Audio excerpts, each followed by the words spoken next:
Hi, this is Jason from Horrific Nightmares, back to do my 31 Days of Horror in October, day 21. Today I watched Frames of Fear 2. Now, Frames of Fear 2 is a 2017 film which runs approximately 82 minutes. If you look on the IMDb, it says 2018.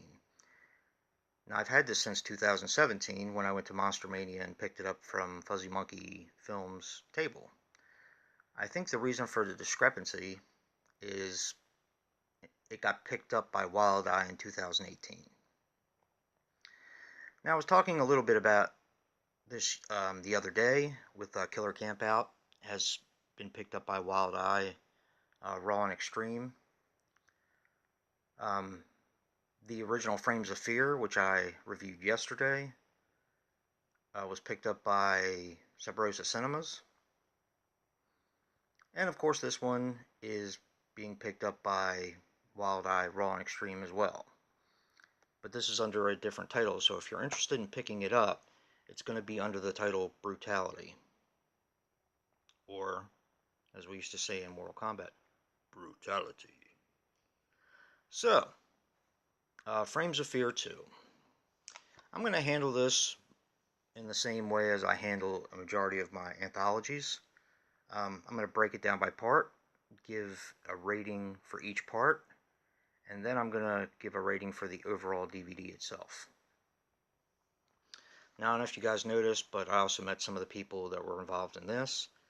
And Brad Twigg, who was the producer on this and did direct a wraparound. And a couple other people that were involved with the actual production.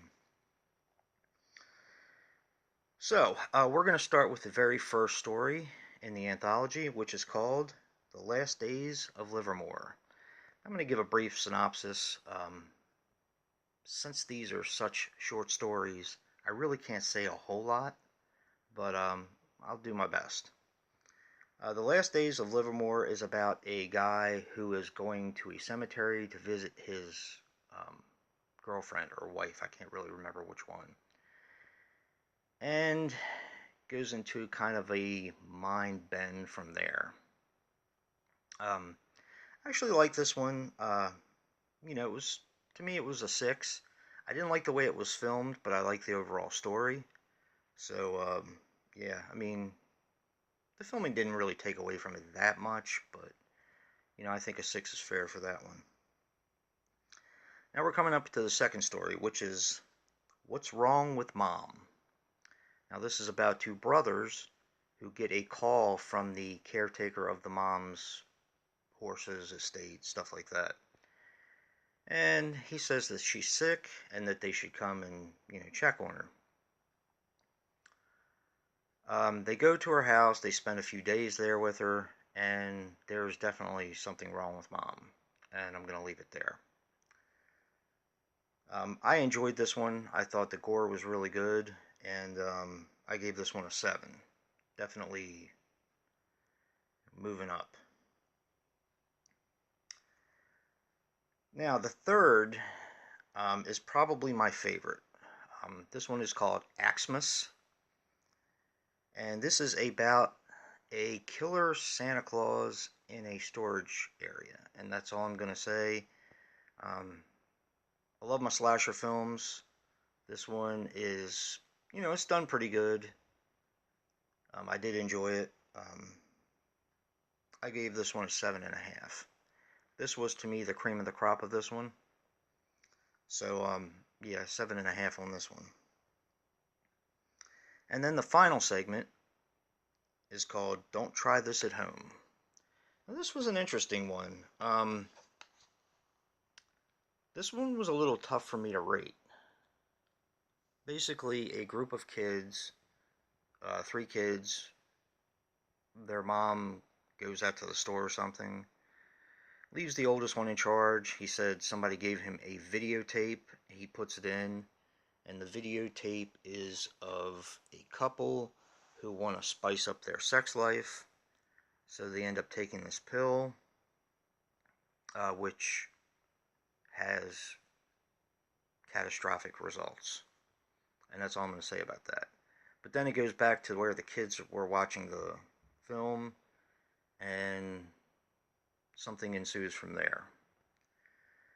This one was fun. I'm going to give this one a 7. I think I originally started out as a 6.5, but the more I've had to think about it, I think this was going to be a 7.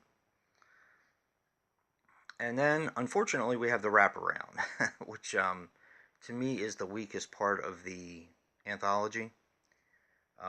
I like the wraparound much better in the original Frames of Fear, but this one earned a 6. It's basically 3 girls watching the host from the first one on television, doing the intros for the different parts, and there is a killer in the house. So the wraparound I gave a 6. It was okay, it wasn't that bad, but overall with Frames of Fear 2, it earned a 7 from me, and that is 7 smashed pumpkins. Now, I did find out in looking this up that there is a Frames of Fear 3 I have yet to see, but I definitely want to check it out. And just remember, if you guys are interested in getting this DVD, to look for Wild Eye Raw and Extreme. I don't know if it's been released yet, but according to the IMDb, it is going to be released under the name Brutality. Now, other fellow YouTubers who are participating in the 31 days are You and Your Horror Movies, Last Venom 76, Jen's Reviews from the Grave, Lisa Loves, Dave Maggot, Random Horror, TheHORROman, HorrorFan34, ZombieVictim. Andrew's Crypt is doing 31 days of recommendations, which I've really been enjoying. Retro Horror and Celluloid Terror are doing the 100 movie challenge, which I really need to catch up on. And BRONCOJUGGALO is doing 31 random videos. And last but certainly not least, 3 from the Grave, which is a new series featuring Lisa Loves, Movie Massacre, and Strange Monkey. Did see the first episode of that, and I really, really enjoyed it. So definitely go check them out. And if you like what you see in here, hit that like button and subscribe. And until next time.